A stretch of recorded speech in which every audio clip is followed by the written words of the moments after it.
নমস্কার বন্ধুরা, সবাইকে অনেক ভালোবাসা আমার তরফ থেকে। তো আমি ঘুম থেকে উঠে চলে এসেছি রান্নাঘরে। এসে আমি আধা লিটার গরম জল এবং অল্প মধু খেয়ে নিলাম। খাবার পরে কিন্তু তাড়াতাড়ি করে রান্না বসিয়ে দিলাম কুমড়ো আলুর তরকারি। আর বাবুরা বলল আজকে পরোটা নিয়ে যাবে স্কুলে, তাই বানিয়ে দিলাম পরোটা। তো বাবুরা এক্ষুনি স্কুলে চলে যাবে, ওদের টিফিন বানানো আমার প্রায় হয়ে গেল। আর এটা তো লুচি, পরোটা, রুটি ৩ টের সঙ্গেই খুব সুন্দর লাগে। বাবুরা চলে গেল স্কুলে, আমি চলে আসলাম রান্নাঘরে।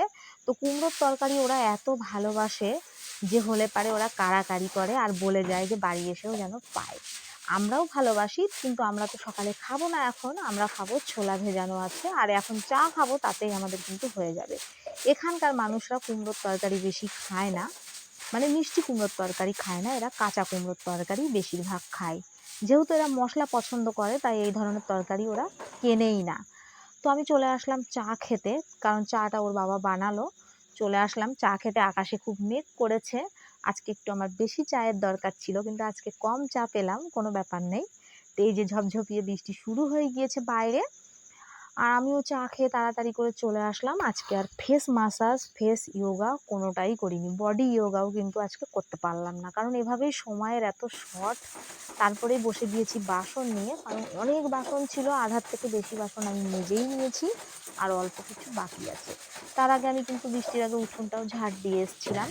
তো বন্ধুরা, কুমড়োর কথা যেটা বলছিলাম, আমি যখন বাড়িতে কোজাগরী, লক্ষ্মী পুজো, কালী পুজো করি, তখন ময়দার লুচির সঙ্গে কুমড়োর তরকারি বানায়। তো এখানকার যারা আসে প্রসাদ খেতে, তারা খেয়ে কিন্তু খুব নাম করে যে তোমাদের তরকারি বিনা মশলাতেও এত টেস্টি। তো তখন ওরা নাম করে, কিন্তু ওরা, আমি বলে দিলেও ওভাবে বানিয়ে খেতে পারে না, ওদের কাছে ভালো লাগে না। আর এই কুমড়ো কিন্তু আমাদের কাছে অমৃতের সমান, কারণ আমি তো সিদ্ধ পর্যন্ত খাই কুমড়ো। তো আমার ওদিকের কাজও প্রায় হয়ে গেল, মানে এঁটো কাটা ধোয়া। তারপরে আমি বসে গিয়েছি রান্নাঘরে নিচটা মুছতে। নিচটা আগের থেকে মেজে রেখেছিলাম, নিচটা এবার পরিষ্কার করে মুছে নিচ্ছি যাতে তাড়াতাড়ি করে শুকিয়ে যায়। আর শুকানোর পরে আমি আবারও উঠে গেলাম, বেসিনটা ভালো করে মেজে ধুয়ে পরিষ্কার করে নিলাম। গ্যাসগুলোও মোছা হয়ে গিয়েছে আমার।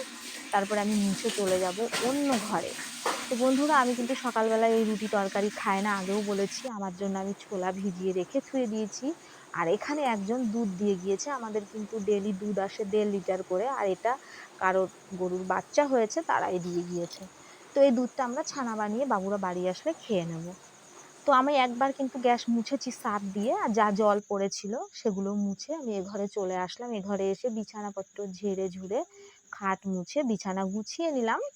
দুটো বিছানা এভাবে আমি গুছিয়ে নেবো, তো আজকে বদলালাম। এটাও আমার গোছানো হয়ে গিয়েছে। তারপরে আমি কিন্তু ঘরটাও ঝাড় দিয়ে নিয়েছি। ঝাড় দিয়ে ভাবলাম আগে আগে ঘরটা মুছেও নিই, কারণ বাবুরা চলে আসলে আর ঘর মোছা যাবে না।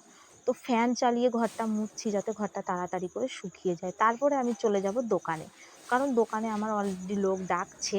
তো আমি ওনাকে দাঁড়াতে বলেছি, তারপরেই কিন্তু ঘরটা মুছছি। তো এই যে চলে এসেছি দোকানে, উনি চলে গেল। তারপরে আমি দোকানটা একবারে ঝাড় দিয়ে নিলাম, ঝাড় দিয়ে দোকানের ফ্লাস্ক মেজে জল ভরে নিয়ে আসলাম। তারপর দোকানটা মুছেও দিলাম, শুধুমাত্র ভিতরটা মুছে আমি চলে এসেছি রান্নাঘরে। সমস্ত তরকারি কুটে মশলা ছাড়িয়ে তারপরে আমি কিন্তু সয়াবিন ভিজিয়ে দিয়েছি আর ধুয়ে রেখেছি। সব কিছু রেডি করেছি এই কারণেই যে আমি স্নানটা আগে করব, তারপরে রান্না করব। তো তা আমার হলো না, কারণ তরকারি কাটা ধোয়ার পরে আমি চলে গিয়েছিলাম আবারও দোকানে। তো এসে দেখি আমার 1টার বেশি বেজে গিয়েছে। তো আমি তাড়াতাড়ি করে কিন্তু ভাত বসিয়ে দিয়েছিলাম, ভাত হয়েও গিয়েছে। তারপরে তরকারিটাও বসিয়ে দিলাম, কারণ বাবুরা প্রায় স্কুল থেকে চলে এসছে, আধা রাস্তা হয়তো। তো এই যে গুড় জল, আমি কিন্তু ছোলা খেয়ে আমার মাঝে আরেকবার জল খাওয়া হয়ে গিয়েছে 1-1.5 গ্লাস, আবারও আমি কিন্তু 1 মগ জল খাবো, তাই আজকে একটু আবারও গুড় নিয়ে নিলাম।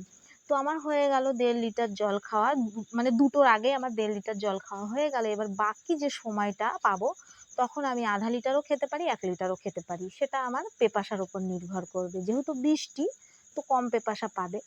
তারপরে ওগুলো শেষ করে আমি চলে গিয়েছিলাম, মানে স্নান করে ফুল তুলতে, ফুল তুলে নিয়ে আসলাম। তো বাবাকে আমি চন্দন মাখিয়েই রেখেছিলাম, সেটা আর আমি দেখাতে পারলাম না। বাবাকে স্নান করিয়ে দিলাম, তারপর সব কিছু গুছিয়ে বাবার আসনে বসিয়ে আমি পুজো দিয়ে নিলাম। পুজো দিতে বসেছি, আমার কিন্তু দোকানে লোক এসছে। তো আমি চলে গেছিলাম দোকানে, তারপরে দোকান থেকে এসে ভাত খেলাম। ভাত খেয়ে নিয়ে তারপরে বাসন মাজা, তারপরে ঘর ঝাড় দেওয়া, বাকি কাজগুলো কমপ্লিট করলাম। ওদের পড়াতে এসছে, বেজে গিয়েছে কিন্তু 8টা। তো তো আমি লাগিয়ে নিয়েছিলাম এখানে মাস্কারা আর লাগালাম প্লামের কাজল। আমি এই প্লামের কাজলটা ব্যবহার করি, এটা খুব ভালো।